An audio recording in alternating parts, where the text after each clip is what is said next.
Hey y'all, it's Liz again. I'm back with another video. Well, today's video is from my friend Kim. I love Kim. She's the sweetest thing. Anyway, so let me tell you. It says, "Hey Miss Liz, I saw this video about a black and Chinese girl and it made me think about growing up as a black and Japanese female. Or growing up just half black and half Japanese."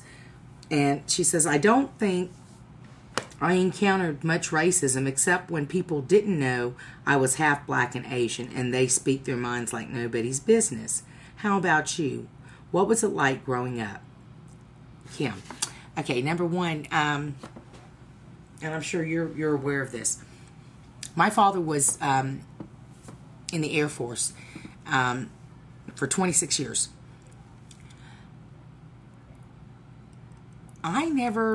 I can honestly say that I've never had an issue with people calling me names or not outside of my race. I mean, now, in the 6th grade, I did have problems, but it was with the black girls.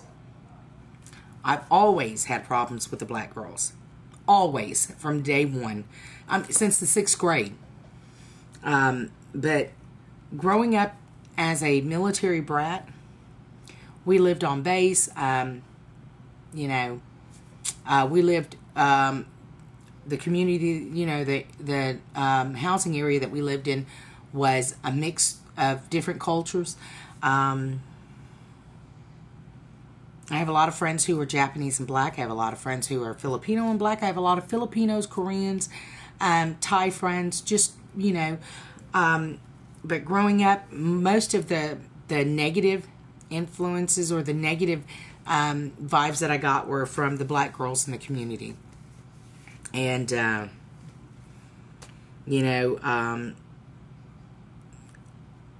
I basically grew up around a lot of whites.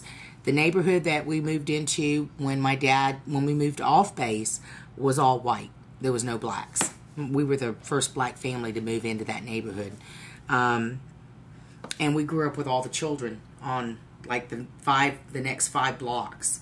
Nothing but kids, and we all grew up together. We're all of us are about the same age. We're at least a year to 3 or 4 years apart from each other, and that was it. Now, over where we lived, I'd say about 5 miles down the road, there's the railroad tracks, and on that other side is where the projects was. And I did have friends over there too. Not a whole bunch, but I've had friends over there. But like I said, when I lived in Alabama, I worked at a country and western bar. I was a manager of a country and western bar. And if any of you guys are from Ozark, Alabama, or know anything about Ozark or Midland City, I lived in Midland City, Alabama, which is on the outskirts of Dothan. And I worked in Ozark at, it was called the Hideaway. It was next door to the 231 truck stop. It was a country and western bar. And I worked there, and I could hear her in the back, "What do you think she is? Hawaiian?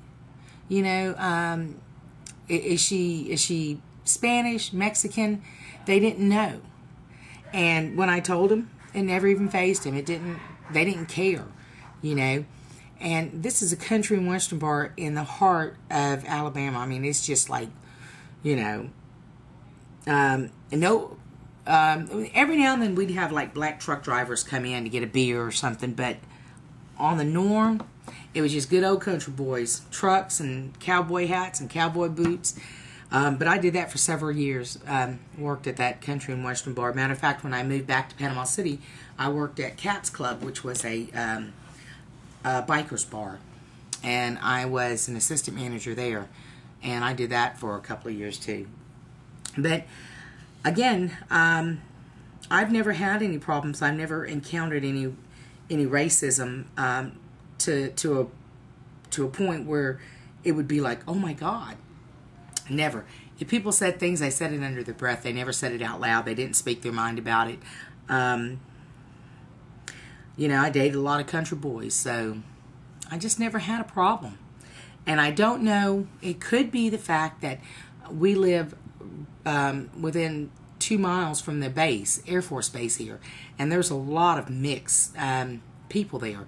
So I can honestly say, being married to Steve all these years, never encountered any kind of problem. You know, he's from a all-white town. His family lives in Indiana, all whites. I think. Well, hell, Steve didn't see his first African American until he was 10. He's seen him on TV or something like that.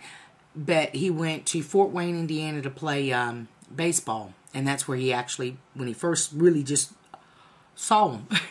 So, but like I said, I go up, when I go to his town, his hometown, never have a problem.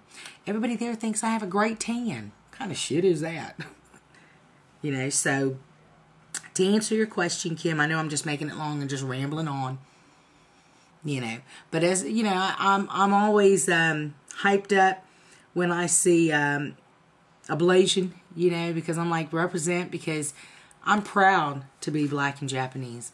I'm proud of my dad's heritage. I'm proud of my mom's heritage. I'm just proud to be a blasian. I'm proud to be an American, you know, where I can actually go anywhere I want to and not have to worry that people are going to talk about me or talk down to me or call me names.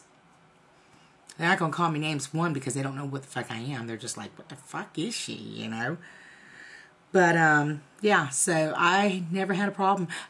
So a lot of you that are mixed, whether you're mixed with Asian, or if you're black and you're mixed with Asian or white or whatever, if you've had problems, you know, leave your opinions down below or your comments down below, because I live in Panama City, Florida. I'm telling you, I've just never had a problem, you know. And I know a lot of mixed people here in town. And like I said, again, it's probably because we are so close to the base. We have a naval station here on the beach, and we have Tyndall Air Force Base. And then the next closest military base is Eglin, which is an hour down the road. You know, and it's a huge base, and there's lots of mixed people there. So that might be another reason that you know, I've never encountered anything. I've lived here all my life, basically, never encountered anything like that, except for when I was in the 6th grade. You know, I got a lot of slack from the black girls, but other than that, not from white people. Go figure. Anyways, but yeah, so that's it. Hope I answered your question, but I answered yours, but you didn't answer me. I mean, have you had any problems with any racial remarks and stuff? If so, can you do me a video, please, Kim? Kim Lynn, can you make me a video? Hello? I make you one, you make me one. Me love you long time. All right, y'all. Have a good one. Bye.